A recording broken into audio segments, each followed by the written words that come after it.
All right, folks, this is the How Do You Hot Rod podcast with the Buick Man. That's me. And today I have Don Conti from down in Oregon with me. How you doing, Don? I'm doing good. And I just realized when you said down in Oregon, I'm like, what? I'm like, yeah, you are north of me. Northeast, almost Idaho.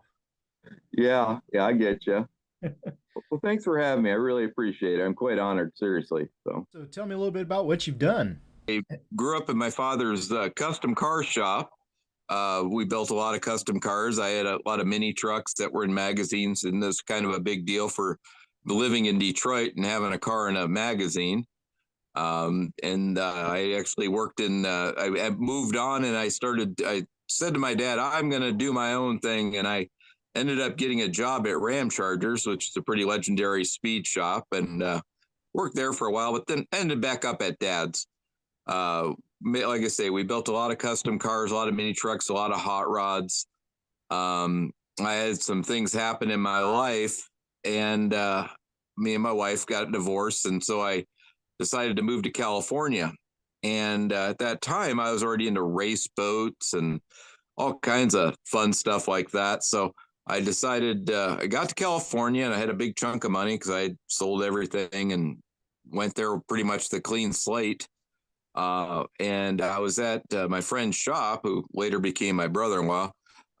He was running the dyno, and he had some guys from Popular Hot Rodding magazine coming over. I says, well, heck, he says, yeah, I want you to handle it. You're good with people. So I went over and I met Scott Parkhurst from Popular Hot Rodding, and we start talking, and we did some photos and things like that. And he says, you really should be working for the magazine. You really got a lot of good background with you. And I said, well, sounds like that'd be fun. That's kind of a dream job for me. So I says, well, you know what? We'll go see it. And, about a month later, I ended up in the office of Tom Vogley and hired on, and actually was supposed to be working at Super Chevy, but it ended up at Street Rodder, That which was is actually, that was the dream one. Yeah. that was back. When was that? That was 1999. Okay. And then from there, obviously we did a lot of stories. I got to travel a lot. Actually, ended up right back at home doing stuff, covering a few shows back in Michigan. And then they had the opportunity. Tom Vogel came to me and says, I need somebody to run the tech center. We needed to build a tech center. I says, well, what kind of money's in it for me? And he told me, I said, I'll do it. So I ended up putting together the tech center. Sometimes you see photos of me in that tech center. I had to paint that. I had to go to Home Depot. I did all myself, taped off all the stripes, did all the stuff, got a lot of the sponsors, a lot of the ad people obviously got a lot of the sponsors and whatnot. But yeah, we filled it up, and then I got to work for all the magazines. So then you had a sport compact car, you had turbo, you had a Honda tuner, you had all these different magazines coming at you. Euro car. I was driving all kinds of stuff from Porsches, and I mean, they would let me take them home. I'm driving Oh Mercedes, man. Porsches. Yeah. Well, what had happened one night, I had taken home a Mercedes, and I don't remember whose it was. It belonged to a ball player. It was super fancy S4, no, it was something 420 or 430, I don't know. But it was all done up by Brabus. And so I was all dressed up that night, and I'll never forget, it was a velour shirt with a leopard print on the front. So it was black sleeve, leopard print bowling type shirt.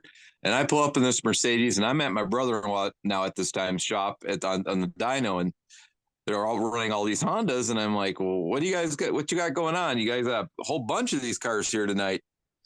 Well, a guy came up to me, Al Aramis. He says, hey, why don't you, what do you got going on here? I know you work for the magazine. I go, yeah. He goes, well, why don't you drive our car? I says, well, I'm not really much into imports, but well, what the heck, I could give it a shot. Could And be fun.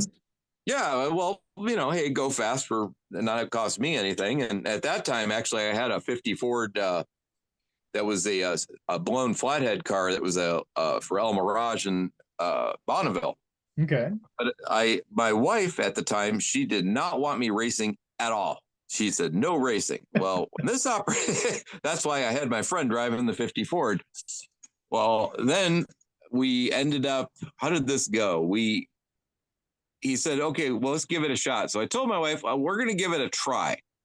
And she says, okay. And she actually didn't really like cars, even though her brother had one of the biggest performance places in California. Anyway, we went the first time out. I made it to the quarterfinals with the car at a IDRC event, which was a pretty big deal at the time. So they're like, yeah, you got this. So you're our new driver. Okay, well, so then the next event was in Phoenix. So here I get the car. I left the car at my house because we were going to Phoenix, and I get it all cleaned up, go through, change a few things that I wanted to do, and got to Phoenix, made the quarterfinals. Here I am against Venom and a lot of the big name JJ Callis, all the big name guys.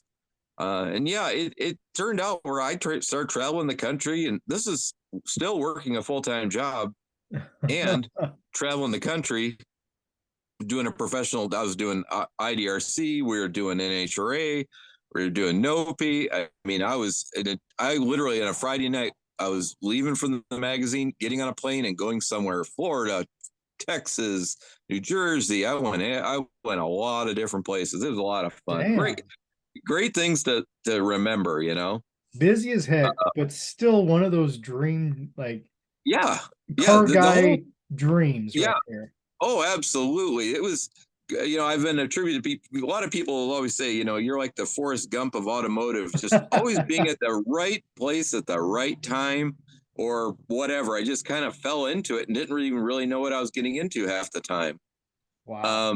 And then, believe it or not, that's when they found out I had a heart problem, and I kind of walked away from it all. I said, no more racing, no more nothing. And believe it or not, my first wife and her husband, he was one of my mentors, and we made up, got everything squashed, and her and I had always been friends. So I ended up working for them for a good 4 or 5 years, and that was again traveling the country. I lived in California; they were in Michigan, Florida, and all over the country. So for a lot of years, I worked for them, and that was just taking care of. They had a fleet of 90 cars, and the fleet wasn't 90 regular cars. It was a 53 Studebaker, a Pro Street Corvette, and these were all over the country. Wow. So I was always making sure all their cars worked, everything ran, all their boats were working. Yeah, it was a fun job. But it was a lot of time away from. I'd work 2 weeks and then 2 weeks be off. So that left me a lot of time to do a lot of things back at home, and that's kind of when I got into a lot of the vintage BMX stuff and things like that. But yeah, then it kind of bicycles, hot rods, imports, car magazine, drag racing. Yeah, well, yeah. After that, the economy really tanked really bad. Like I had a big house in California. I had Porsches, I had everything, and in a night I lost everything. Damn. That was the bad loan deals and all that kind of stuff. So was that back there? What was that, 2008 or something? Yeah, 2008, 2009. Okay. It was a pretty bad time in my life because everything kind of went nowhere. So I ended up getting a shop in Orange County, and I was just doing a lot of Volkswagens because, believe it or not, people are scared of Volkswagens. They're so simple. They're terrifying to people. So yeah, I did a lot of custom Volkswagens for a little bit and kind of fiddled with that. And then I said, you know what, I'm just going to start life over again. Me and my wife split. She wasn't having it. So I says, you know what, I'm going to maybe try Phoenix. So, well, excuse me, let's back this up a little bit. I kind of did skip over the whole electric car thing, didn't I? Oh yeah. You told me about that before.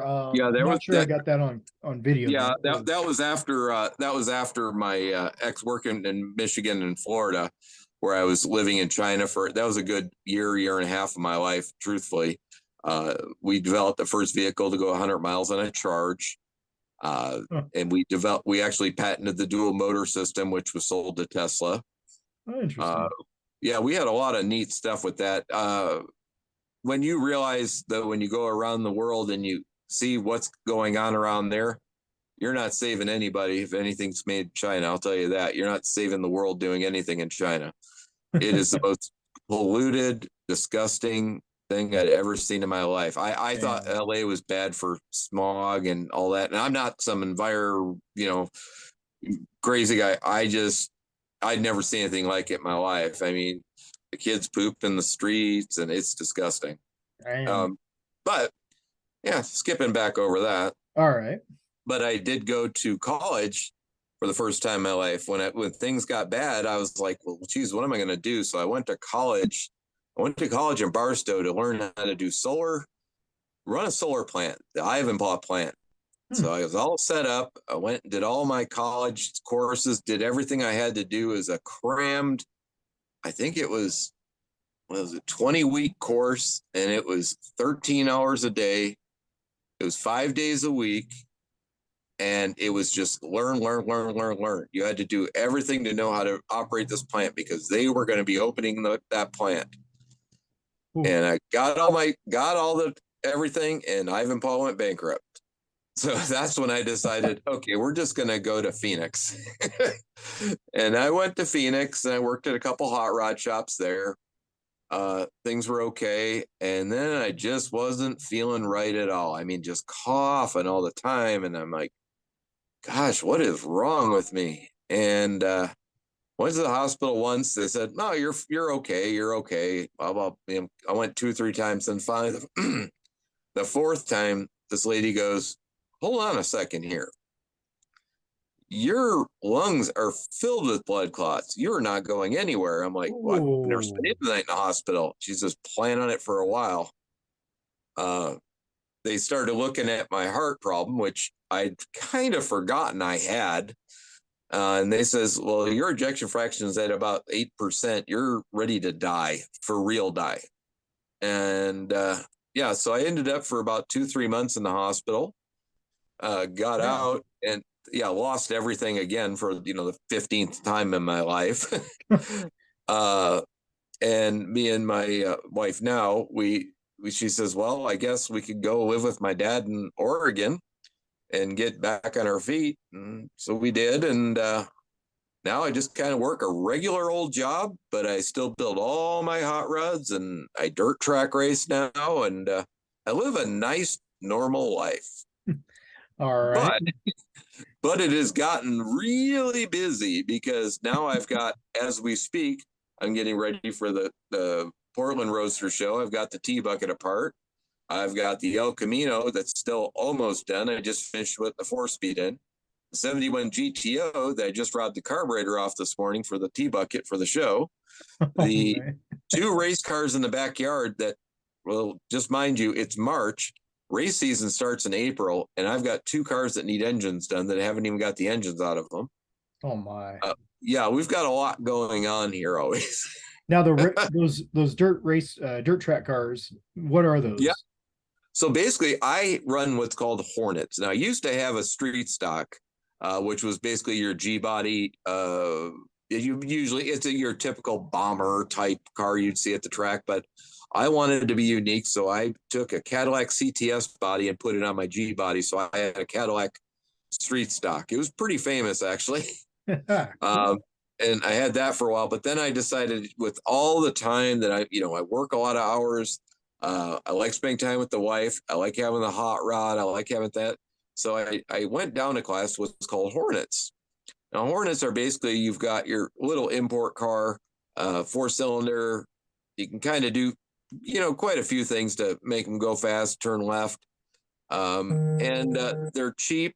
Not dirt cheap, but they're pretty cheap, and you can have a lot of fun. I live literally, not exaggerating, I live 1/16 of a mile from the track, and it's directly across the street from me.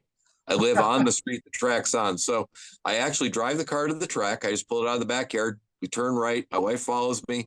I go first gear, second gear. I turn left literally into the track. So it's a lot of fun. It's a little bit different here. You're kind of in a more country setting. Yeah. When people think of Oregon, they think of Portland. I live nothing like Portland. Picture more like Kentucky. Okay. That's more of the laid back, dirt track racing type stuff. It's a lot different than you might think, and I have a great time. Like I say, me and the wife, we have a nice little house. We have our dogs and nice little life. But things have been creeping up lately, and now I've got some new magazines that want some work from me, and people want work from me, which I can't provide because I can't do what I used to do all day, every day. Yeah. Uh, with the I mean, I heart, I don't know. built. Yeah, I mean, I I don't know bought how my. you did that. That was Yeah, sounds like you were going like from one end of the day to the other and oh a yeah, few hours of sleep, it sounds like in between. yeah, yeah, yeah. I've like I say, I've had a wonderful life. I've had really big ups, really big downs. Not a lot of in betweens. It's usually one extreme or the other. But right now, I've actually found that nice little mid mid comfy area, and I'm real happy with it. I'm still right now trying to slow it way down because it's starting to get back to the old me, which is it's a lot, way too much. So, Yeah. but no, we're having a good one right now. It's just more of the the car going in the Portland Roadster show is important because it was my dad's, and I, in my heart, know it has to be exactly how Dad would have put it in there. So I'm taking the headers off to make sure the dirt behind there is clean. I'm making sure that the frame rail doesn't have any little surface scratches in it. I'm being very thorough, and I got a week and a half still, so I should be fine. But like I say, it's just making sure it's the way Dad would have had it. That's all. All right. Well, tell me a little bit about that real quick. Wasn't that the low buck bucket you said, or Yeah, it was called the Low Buck Bucket. It was featured in I think it was 2002 or 2003 okay? Street Rodder. Actually, it was featured in 1999 as a garage scene when my dad was building it. Hmm. They had a little garage scene. They showed him building the car and whatnot, and some black and white photos. And then when it was done, it got to be pretty well known. It was the little T bucket. It was, like I say, featured in a lot of magazines. He built it for like $8,500 or $8,600 total. Dang. And it got disputed, fought, and everything. And my dad provided receipts for some readers, things like that. And trust me, right now, as I'm going through and like right now replacing the throttle cable because of the one he made that was very low buck, I'm like, no, I'm not letting this go. And I just put polished intake on it, and I'm putting chrome starter and chrome alternator just because And it's you're no actually longer. sitting right next to it right there, I see. Yeah, yeah, it's right next, right next to me right now. But yeah, it's now becoming a little more of a mid bucket. How's Mid that? bucket. We're gonna take it from this level, bring it up just a little bit, fix a few things that might be a little nicer. Yes, yes, Yeah, exactly, like you're exactly. saying with that throttle cable. But yeah, but it has been sitting for what, eight, going on 19 years now. So Wow. bringing back the paint, it's not challenging. It's actually coming back really good. Everything's coming back really good. The interior's a little faded. I was a little concerned about that for the show, and then I'm like, you know what? It's a Survivor. It's staying. I was gonna dye it and go through it, and I'm like, no, it's fine. All It's right. fine. Now it will be featured in what booth again down there? That'll be in the Amsoil booth in Hall E at the Hall E. Portland Roadster Show. Yeah, it Okay. has to be moved in on the 15th, so it'll be the weekend. What is that? The 17th? Yeah, the 17th and 18th, 17th, 18th. How does that go? Uh, Wednesday. So yeah, it'll be 17th is Friday. 17th. Yeah, it'd be 17th, 18th, 19th, I think. Okay. Yeah, yeah. I think it's all 3 days. So, but yeah, it should be a good time. It's the first time since I've been probably 15 years, no, 20 years old that I've actually had a car in an indoor show. So it should be fun. Oh wow. Yeah. All right. So the one thing I need to ask is, well, with the magazines and the hot rods and the imports and all, what's the one thing you haven't done? Airplanes. Airplanes. All right. And All I live right. right next door to the airport, so it's been getting interesting. But Now the I'm a wheels are little turning. scared. I'm a little scared with my heart condition about the flying thing, but I don't know. My buddy keeps assuring me it won't be a problem, but we'll see. Oh boy. You never know what's next then. Yeah, yeah. So, all But right. Well, Dom, I appreciate the time. Thank you very oh yeah, much. no And problem whatsoever.